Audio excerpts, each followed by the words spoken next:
Please প্রশ্নটা করুন। হ্যাঁ, আমার নাম অমরেশ। আমার একটা প্রশ্ন আছে। আপনার মতে ঈশ্বর কেন আমাদের সৃষ্টি করেছেন?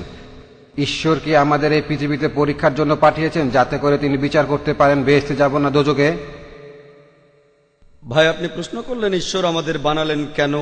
আমি একটা লেকচার দিয়েছিলাম সৃষ্টির উদ্দেশ্য নিয়ে, প্রায় 1 ঘন্টা ধরে।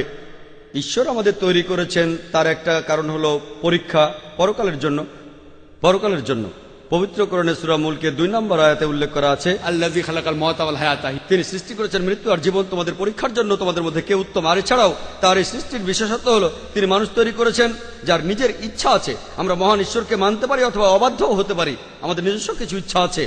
আর আমরা এই পৃথিবীতে আসার আগে সৃষ্টিকর্তা প্রশ্ন করেছিলেন, তোমাদের মধ্যে কে মানুষ হয়ে জন্মাতে চাও? আর আমরা মানুষ হয়ে জন্মাতে চেয়েছিলাম। আপনি আর আমি পৃথিবীতে জন্মানোর আগে আমরাই মানুষ হতে চেয়েছিলাম।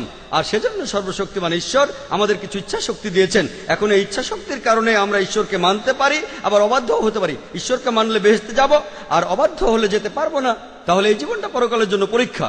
অন্যান্য জীবজন্তু, ফেরেশতা, এদের ইচ্ছা শক্তি নেই, তারা সবসময় আল্লাহ সুবহানাহু ওয়া তাআলাকে মেনে চলে। তাই আমরা পরীক্ষা দিতে চেয়েছি, আমরা পরীক্ষা দিচ্ছি।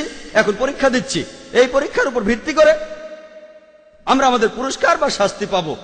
পবিত্র কোরআনে সূরা জারিয়াতে 56 নম্বর আয়াতে উল্লেখ আছে, আল্লাহ বলছেন, ওয়া মা খালাকতুল জিন্না ওয়াল ইনসা ইল্লা লিয়াবুদুন। আমি সৃষ্টি করেছি জিন ও মানুষকে শুধু আমার ইবাদত করার জন্য। তাহলে আমাদের সৃষ্টি করার একটা কারণ হলো উপাসনা, আর পরকালের জন্য পরীক্ষা।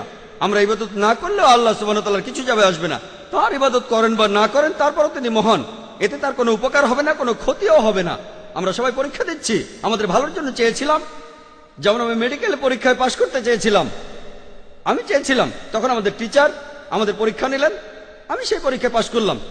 একইভাবে ভাই, আমরাই চেয়েছিলাম, আমরা এখন পরীক্ষা দিচ্ছি। আর বিস্তারিত জানার জন্য আমার ভিডিও ক্যাসেট দেখুন, এই সৃষ্টির উদ্দেশ্য।